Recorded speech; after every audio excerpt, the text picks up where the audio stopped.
আসসালামু আলাইকুম। এটা হচ্ছে ডিসি সার্কিট টাইপ 8 দশম অধ্যায় অ্যামিটার, ভোল্টমিটার এবং ওয়াটমিটার অধ্যায়।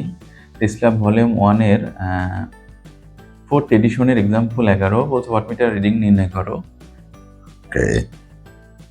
তাহলে আমরা 1 নম্বর অঙ্কটা আগে সলভ করি। তাহলে মানে এটা যদি আমরা আইডিয়াল ধরি তাহলে আমরা কারেন্ট কয়েলের ভোল্টেজ আমরা পরিমাপ করি। ওটা ভোল্টেজ পিসিটা 4 এবং 3 ওহম রোধের আড়াআড়িতে লাগানো আছে। তাহলে আমার ভোল্টেজ কত আসবে? মোট ভোল্টেজ গুণ সেই শাখার রোধ বাই সেই শাখার রোধ যোগ নিজস্ব শাখার রোধ, তাহলে 14 ভোল্ট। এটা আমরা আগের অঙ্কটায় দেখাইছি এই ক্যালকুলেশনটা।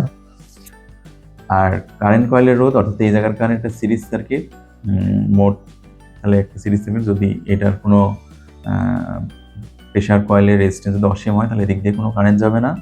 তাহলে কারেন্ট আসবে মোট ভোল্টেজ বাই মোট রেজিস্ট্যান্স 348 2 অ্যাম্পিয়ার। তাহলে ভোল্টমিটারের রিডিং কত আসবে?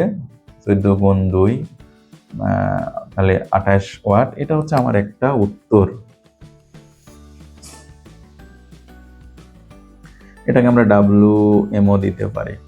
ওকে, এবার সলিউশন 2 আমাকে বলছে যদি প্রেসার কয়েলের রোধ 100 ওহম এবং কারেন্ট কয়েলের রোধ 1 ওহম হয় তবে ওয়াটমিটার রিডিং নির্ণয় করো। তাহলে এখন আমার এই দিক দিয়ে কারেন্ট আসছে প্রেসার কয়েলের রোধ, এবং প্রেসার কয়েলটা শুধুমাত্র 4 আর 3 ওহমের আড়াআড়িতে লাগানো। আগের অঙ্কটায় যেরকম সিসিটার এই পাশে প্রেসার কয়েলের লাগানো ছিল, তার মানে আগে 1 4 3 তিনটারই প্যারালালে লাগানো ছিল প্রেসার কয়েল, এখন শুধুমাত্র 4 3 প্যারালালে। তাহলে আমার প্রেসার কয়েলের ভোল্টেজ কত হবে? মোট ভোল্টেজ গুণ সেই শাখার রোধ কত? 4 আর 3 প্যারালালে লাগানো আছে তার সাথে নিজে, কারণ ভোল্টেজ কয়েলের যে রেজিস্ট্যান্স সেটা এদিক দিয়ে যুক্ত হয়ে যাবে, তাহলে এটা এটার সাথে প্যারালাল হবে। তাহলে সার্কিটটা যদি আমরা একটু অঙ্কন করে দেখাতে চাই তাহলে আমার এটা হচ্ছে 8, এটা হচ্ছে সিসি, তাহলে এটা হচ্ছে আমার 4 এটা। আর প্রেসার কয়েলের রেজিস্ট্যান্সটা প্রেসার কয়েলের প্যারালালে যুক্ত হবে, অর্থাৎ এটা যদি ভোল্টমিটার হয় তাহলে আমরা বুঝতেই পারছি এটা 4, এটা 3 আর এটা হচ্ছে 100। এখন আমার তাহলে ভোল্টমিটারটা 100 প্যারালাল 4 3 প্যারালালে লাগানো আছে। এখন আমরা কি করব? এখন আমরা ভোল্টমিটার বের করি। তাহলে মোট ভোল্টেজ গুণ সেই শাখার রোধ, সেই শাখার রোধ বলতে ভোল্টমিটারটা 100 প্যারালালের সাথে 4 3 একসাথে আছে, 100 প্যারালাল 4 যোগ 3, তাহলে এটা ক্যালকুলেশন করলে পাই আমরা 26.63 ভোল্ট। ক্যালকুলেশনটা আমরা আগের অঙ্কটায় দেখাইছি সেম, আর এই অঙ্কটা আলাদা করে দেখালাম না।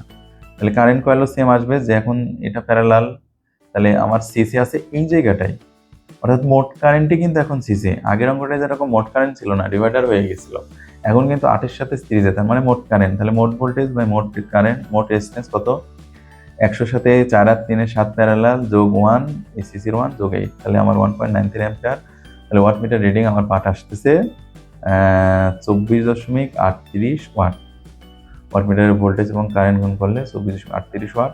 তাহলে আমার রেজাল্ট কিন্তু 28 থেকে অনেক কমে গেছে, অনেক ইরর। এখন পার্সেন্ট অফ ইরর কত? WM minus WM prime by WM গুণ 100। তাহলে এই মানগুলো বসালে আমরা ইরর পাই 12.93%, অর্থাৎ ইরর আরও বেড়ে গেছে। তখন আমরা প্রেসার কয়েলের রোধটা এই পাশে সংযোগ করছি। তাহলে আমার কতগুলো উত্তর? আমার এটা একটা উত্তর, আমার হচ্ছে এটা একটা উত্তর, এবং এটা একটা উত্তর। তাহলে আমরা খুব সহজেই এই অঙ্কগুলো সলভ করতে পারি এইভাবে। ঠিক আছে, থ্যাংক ইউ সবাইকে। আশা করি অঙ্কটা বুঝতে পারছেন। তারপরেও যদি কোনো প্রশ্ন থাকে আপনারা জানাবেন, আমাদের ইউটিউবে কমেন্ট বক্সে জানাতে পারেন অথবা আমাদের সাথে হোয়াটসঅ্যাপ নাম্বারে যোগাযোগ করতে পারেন। আসসালামু আলাইকুম।